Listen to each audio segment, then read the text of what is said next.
that these are real lives that we're playing with, that these are just every day, more and more young men are dying. You have more and more young men that are the future of Ukraine, that are going to have children, that deserve to have fulfilling, fruitful lives, and they're just being extinguished every day. It's just, I don't know, it's frustrating that it just keeps on going. It's clear that it's over. It's clear that that Ukraine can't take back these territories. Ukraine can't win. Your only solution is potentially triggering World War III, where maybe 100 million people are going to kill, or the end of the world. Like, that's clearly not an okay option, right? Why are we playing this game? Well, what's driving it? Maybe you have to point to two main culprits, and one is the Kiev regime itself. It is an ultra-nationalist kind of nihilistic, Russian-hating regime, and the people that have taken power they're not the people. They don't represent the majority of Ukrainians, who I think are just are like people everywhere.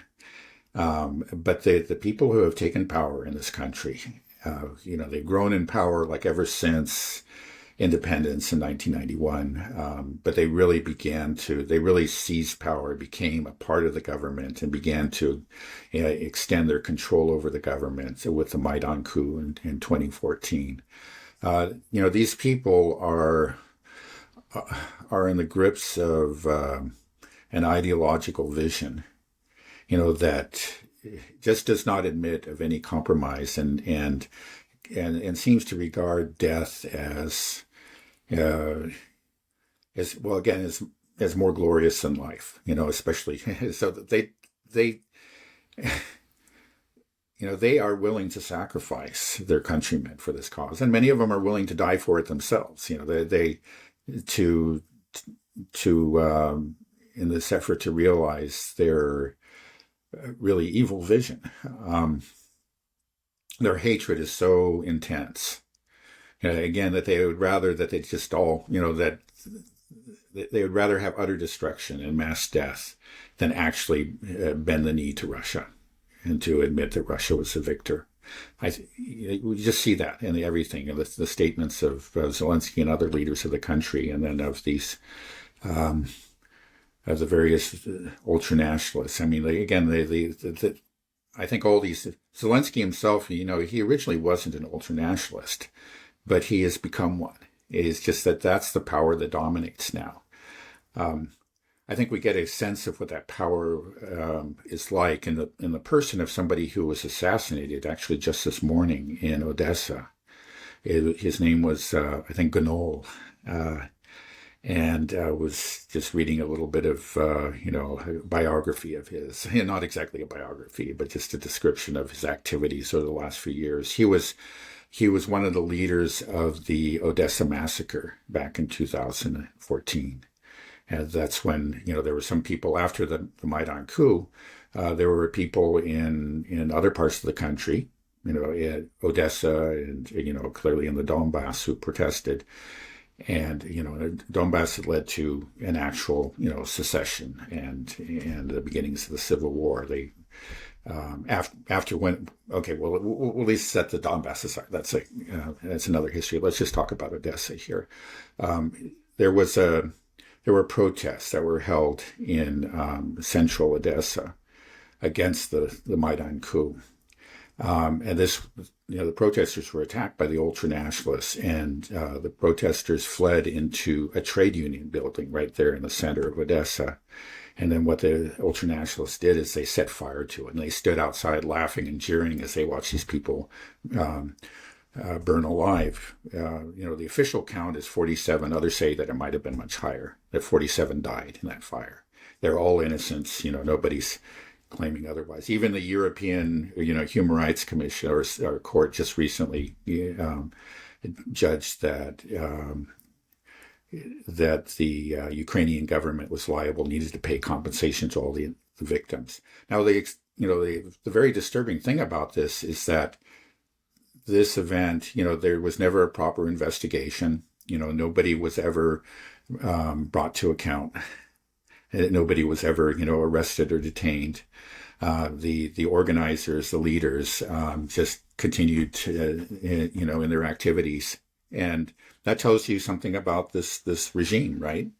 One of those leaders again was Ganul, and he went on to, continue to persecute Russian speakers. He's been involved in vandalizing and destroying all kinds of Soviet and other Russia-linked monuments.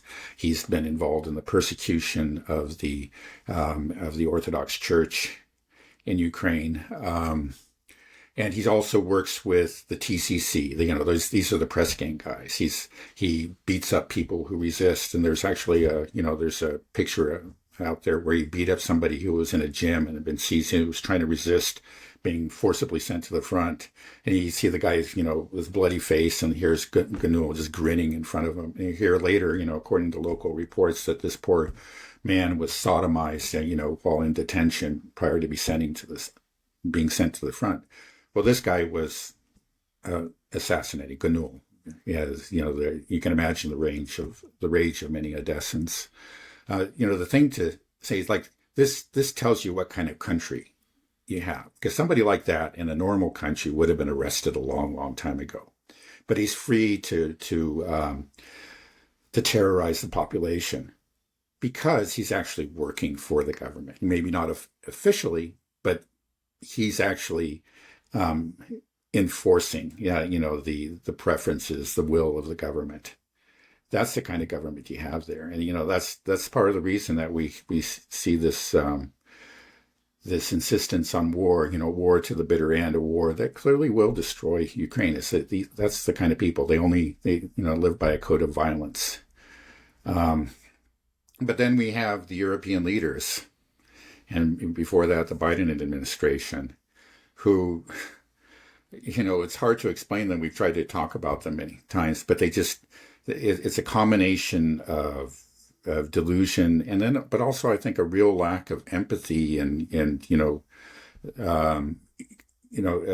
you recently just pointed out that Trump has said, hey, too many people are getting killed. This is terrible. And he's right. And when he said that, I was struck by the fact that I never heard anything like that from Biden or really from any other Western leader. It's just like I don't think the thought really crossed their mind. They just live in this world of fantasy. It's kind of a cartoon world in which, again, they're the good people. So they just suppress all information that might conflict with that vain assumption. And they pursue these policies that have very, very destructive consequences. But they seem to be incapable of reflection and of real human empathy. Again, we mentioned what's going on in Syria and, of course, and in Gaza. Again, there's just been this total lack of empathy or concern for the consequences of their policies. It's just that, in the end, it's they're so wedded to the notion that that they are the exceptional people that should be leading the world. They are the garden, the rest of the world is the jungle, to again quote Joseph Borrell, the former foreign minister of the EU. I think they're just so wrapped up in their own delusion that, again, they clearly just don't really have much of a grip of reality. We've talked earlier about maybe how this happened, and I think it's a product, I think, in good part, not entirely, but in good part of the unipolar moment. And they, eventually, they became they adopted the vision that the U.S. had, the exceptionalist vision, and they can't let go. They've actually become, more fervent believers in it than, certainly than the current U.S. administration is. So it's this Western exceptionalism plus this very, very ugly, violent Banderite ideology in Ukraine that accounts for what we're seeing. Yeah, well, maybe we can't change anything about Western exceptionalism right away, but Putin does have the option to really root out the ultra-nationalists, right? I mean, he seems to be going very slowly, but shouldn't he just take the gloves off and just sort of, hit them with an Oreshnik, wherever these ultra-nationalists are hiding out in Kiev? for the sake of the Ukrainians, for the sake of the people that live in Ukraine that are under the heel of this horrific oppressive regime, talking about this guy in Odessa. Just imagine living in this country. It is terrifying. If you're a man getting, pulled off the street, beat up, sodomized, sent to the front to die, this is awful. So I would expect to see some more type of armed resistance. I know, like within the Donbass militia has been very active in in this whole conflict, and they've been doing a lot of fighting. But you think that there would be kind of an underground resistance popping up more in places like Kharkov and Odessa, which are predominantly Russian-speaking cities. Right. That I'm sure they're terrified. Why aren't we seeing some of this type of resistance? They're living under this sort of this artificial ultra-nationalist Banderite regime that is destroying their culture and their people. Like, couldn't Russia be doing something to help this type of resistance? Say like, hey, take back. These press gang guys come after you. You take them out. These are the ones that are killing you and killing your country. You got to fight back against this regime. Why aren't we seeing that? Well, I think it's just, again, it's an imbalance of forces. Clearly, there are a lot of people that are probably hate the government, hate the Ukrainian regime in places like Odessa and Kharkov, in the east and the south. I don't think there's any question about it. And they did resist in the past, but this is it's a totalitarian or nearly totalitarian regime. The secret police is everywhere. It's powerful. A lot of the resources of the government are dedicated to the secret police and maintaining this reign of terror.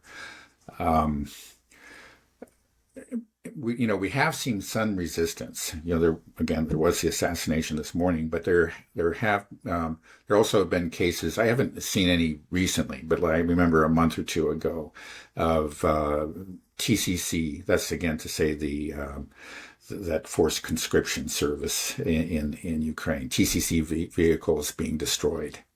There a number of them were, and I think you could say, well, that's maybe there are individual acts that maybe. They were carried out by a resistance group. In some cases, I know that actually local resistance groups claimed responsibility, claimed credit for these attacks. So there is some, but it's very minor. I think it's just they really they really can't do very much. They just don't have the power. But I think what they're doing is that they're actually providing a lot of important intelligence to the Russians. When you hear about, for example, a hotel being hit, why do they strike the hotel? Because they know that there's a meeting taking place there, or that a large number of mercenaries arrive there and are being housed there for, the next few days. How do they know that? I bet it's people in the local resistance that are passing this information on to the Russians. I think that's mainly what they're doing. Now, I know there are people that are critical of Putin, saying that he's going too slow. Actually, there are quite a few people in Russia that believe that, I don't know. Again, as a president, he's got to look at it, the big picture, and consider everything. And he's got a lot of information. I know that's often used as an excuse. I remember it was used as an excuse for George W. Bush. Well, he clearly knows things. We found out he didn't know anything. He didn't even understand the difference between the Shias and Shiites. But I'm willing to give the benefit of doubt to Putin. He's obviously a very, very smart man who has the command of the facts. You say it's going slowly, but in a way it isn't. It's just, what we have to remember is this is a war of attrition. So the main objective is not to take territory at this point, at this stage in the war, but to destroy the fighting ability of the enemy. And if you're looking at that, sadly, part of that is soldiers killed or severely wounded, and it's also destruction of equipment. It's actually, if you measure it in those terms, and I think that's really how the Russians are measuring it, it's proceeding at a pretty good clip.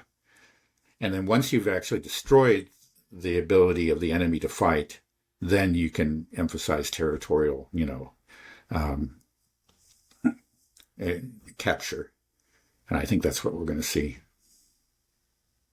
Right. But I'm just from the moral standpoint, I think wouldn't the moral solution for Russia would be to do sort of more of a targeted decapitation type strikes to end this regime? Because you said that the problem is these ultra-nationalists. This ideology needs to be rooted out.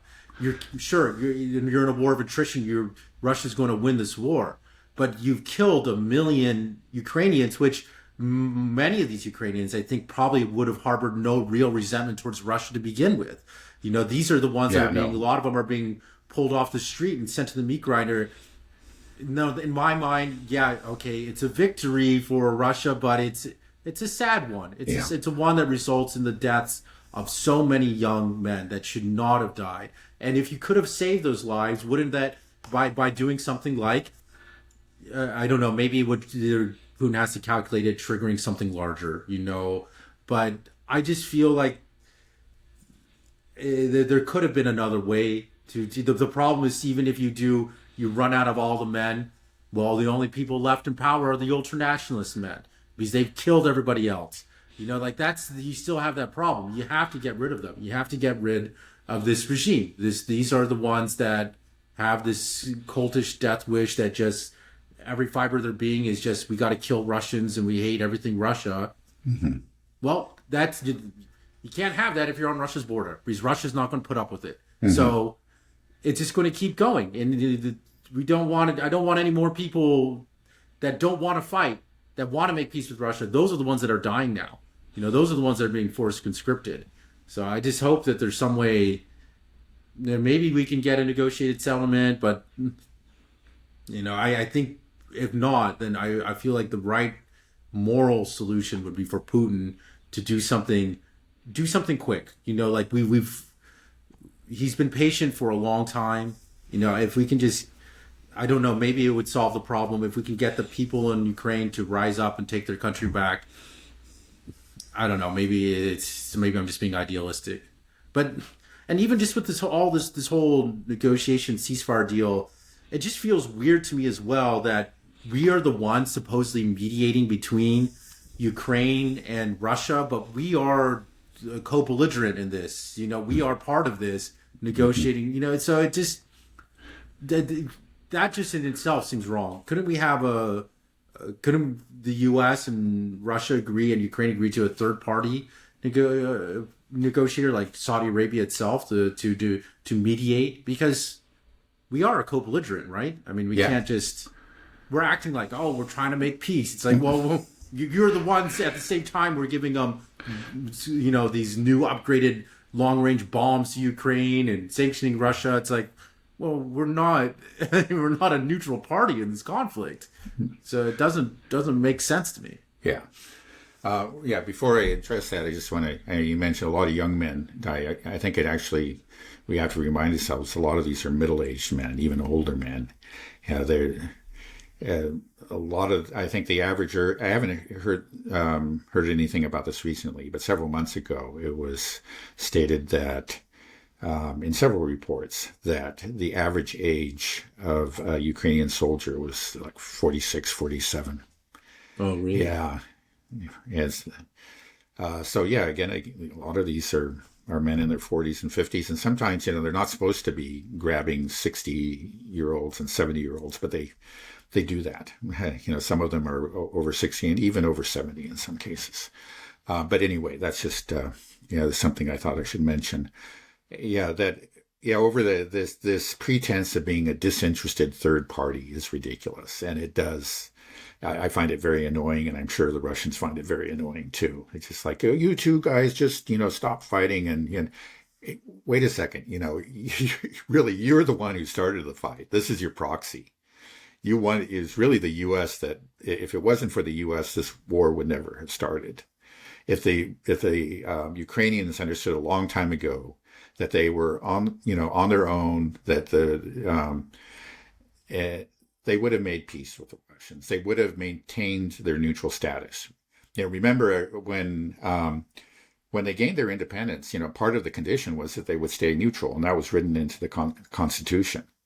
But with Maidan and the support from the U.S. Yeah, the neutrality was lost. And again, it's a long history that we've talked about before, but it's the U.S. has been involved in every step, and that led up to this war. They clearly provoked this war. If you want to point the finger to one country, as I said earlier, you really should point it to the U.S. So you are not a disinterested third party. You are a co-belligerent, as you say, and not only are you a co-belligerent, but you're a co-belligerent on the losing side. So no, you don't get to dictate terms. They say you have to start acknowledging the reality. And you have to start accepting the terms that the victor is offering you. If you had accepted them earlier, it would have been better. There are many, many states. We could have avoided the war altogether. We could have stopped it at an early stage. We could have stopped it after after the failure of the 2023 summer offensive. And in any of those cases, you could have gotten a deal for Ukraine that was a lot better than the deal that you're going to get now. And the trajectory is obvious. This is the course that you've been on. You've been pushing this proxy war. And if you continue to push it, it'll continue to get worse for Ukraine. You can stop now, or you can continue on this losing self-destructive course. No, you're not the peacemaker. You're a co-belligerent. Let's start being real about this. Sometimes, again, you do get some statements from U.S. leaders that admit that. I think was it Rubio himself that admitted it was a proxy war, or it was some. Yeah, right. I think it was Rubio. Right. So, what path are we going to take? Continue destruction of Ukraine, or do you think we're going to end this? I just want this to end. It's Yeah, it is horrible. It is horrible. Again, it's like what's happening in Gaza is horrible, and that's mostly the vast majority of the victims are civilians. Right. In Ukraine, it's different. The vast majority are combatants. This is a real war between, armies that are fighting each other. This is not just an attack on a civilian population. It's nothing like that. I mean, the Ukrainians try to attack, have attacked the Russian population, but they just don't have the means to inflict really significant damage to. They've killed hundreds, really, over the course of going back to 2014, thousands of civilians, but they can't do, anything of the kind of carnage that we see in Gaza. But anyway, so most of the deaths and severe injuries are among soldiers, the vast majority in this war. But that doesn't make it really somehow okay. That's horrible. Again, these are real people like you and me. A lot of them were never really committed to this, or just didn't understand. It didn't make them bad people. That especially at the beginning, they thought they're just defending their country and signed up, and then later on didn't sign up as they started to understand what's going on. Just got grabbed and sent to the front. Again, I'm not going to shed any tears for the ultra-nationalists. And I think, you're saying, I don't think like taking out the leadership, again, there may be all kinds of geopolitical ramifications of that. Again, with maybe Russia has to consider the viewpoints of its allies, but then also the danger of, serious escalation. So, for various reasons, they haven't tried to do that. And I don't know that it would really solve any problems, because you do have these ultra-nationalist units, throughout the country that have a great deal of power within the military. But I think, when they do target them, like if they hear about a gathering of ultra-nationalists, that's put at the top of the list of missile targets.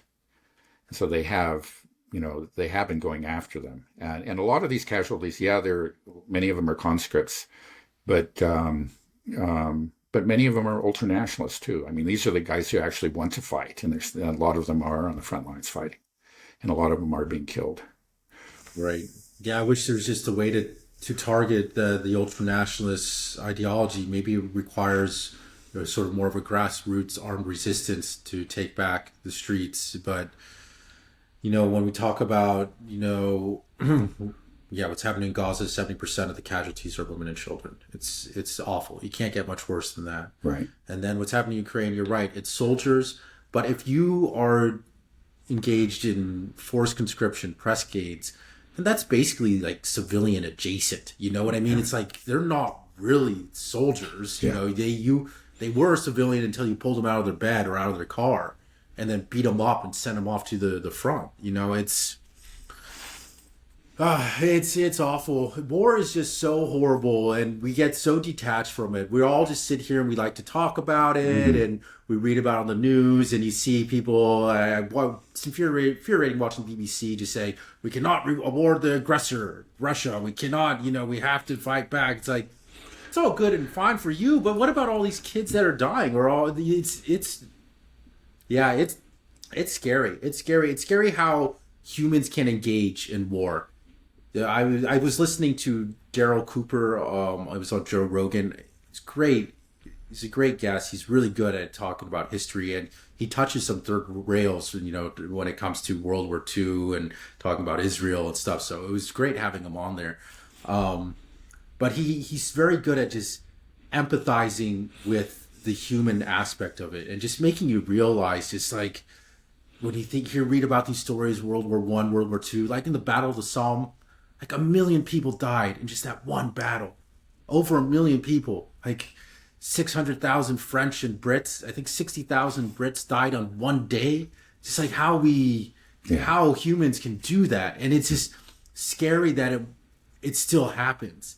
And it might happen again. And you can see the forces at play that allow it to happen.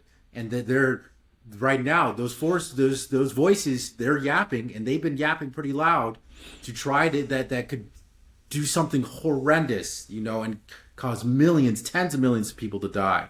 And we need to clamp down that voice that says that pushes that ideology that rationalizes the deaths of millions, tens of millions, you know, of potentially the whole world, because of just some stupid idea you have in your head, you know. Yeah, I wouldn't say that they rationalize it, but they are. It's because they live in this hijacked. They live in this cartoon world where they, you know, it seems like they can't actually admit the real risks of their policies. They can't see them. Unlike previous generations, again, in the Cold War, people understood the risk and people were genuinely concerned. And that's why we got those treaties. But it's just like there's that healthy fear that existed then does not exist anymore. Again, these people have seemed to have really lost their grip on reality. So what they say is like it couldn't happen. You know, it's if we actually take this too seriously, then we're somehow, it's a Russian talking point, basically. You know, it's just like, you know, actually this worry about about nuclear war is actually to adopt a Russian talking point. That's virtually, you know, I don't think that's actually much of an exaggeration. That's the way they look at it. There's so much caught up in the ideology and the narrative that they're just not grounded in reality anymore. Right. Yeah, I think we need to take a reminder to step back and just kind of realize that we're playing with these human lives. We get caught up with these specific human interest stories, and that's what the media is so good at, manipulating people. They'll take one, you know, Ukrainian atrocity, or they'll show in Israel the hostages or the Bebis family baby, you know, and it's horrible. It's awful. I am not condoning it, but to multiply that by 1 million, though, on what we're seeing, you know, that each one of these men that have died, that they might be a father, they have dreams and aspirations, might have a girlfriend, they want to build a business, they want to build their own life, and it just, we're snuffing them out like just willy-nilly. And that's what's so sick, is that our elites just don't care. They don't care at all. Just like, just let them all die. Let them all die. They don't give a damn. Yeah. We got to remember that these are all people, the Ukrainians and the Russians, you know, the Palestinians. Yeah. It's, I don't know. That's just human nature, I guess. Well, maybe we'll always have war. You think that we'd be enlightened enough at this point to settle our differences, but. Well, I wanted to end on a happy note. That's not particularly happy. So, do you have anything you want to say before we call it a day? No, I agree that it is important. It's kind of easy sometimes to almost, take not exactly a pleasure, but, I guess, just to survive emotionally, since sometimes you have to detach yourself from the reality to analyze and understand what's going on. I think you can't constantly, be empathizing, but you do. It's important to stop, every once in a while, actually frequently, and say, hey, this is really awful. Again, imagine what this is like for these individuals involved. I think that you're right. It's completely, it's necessary, and we need to do that again and again. Yeah, well, I think it's important to empathize on a macro scale. When you hear one individual horrific story, yeah, understand that this is happening across the whole conflict, multiply it by 10,000, 100,000. That's what we're dealing with. And then you can kind of understand the seriousness of this. And then you make that decision. Is it really worth it? People don't understand large numbers. It's just like that Madame Albright, 500,000 Iraqi children died. Do you think it's worth it? Yeah, it's bad, but we think it's worth it. Really? You think that's worth it? 500,000 babies. Do you understand what that means? What you're saying right there? That's the problem. People don't understand. They just see that. They'll see one story on the news, and they care about that, but they don't care about it on the whole large scale. Well, that's how you need to frame it. And that's why you need to understand that ending this conflict is so important. Yeah. Well, it's also because that there is a deliberate effort to dehumanize the enemies, and in our case, like the enemies of Zionism, that's what of Israel. And that's what explains Madeleine Albright's, comment. She would care greatly about the death of one Jewish Israeli child. Let's be honest. But she manages to not really, to just regard as an abstraction, an unfortunate but necessary abstraction, the death of 500,000 Iraqi children. Yeah. Okay, well, I can only get so depressed, so let's end it there, Dad.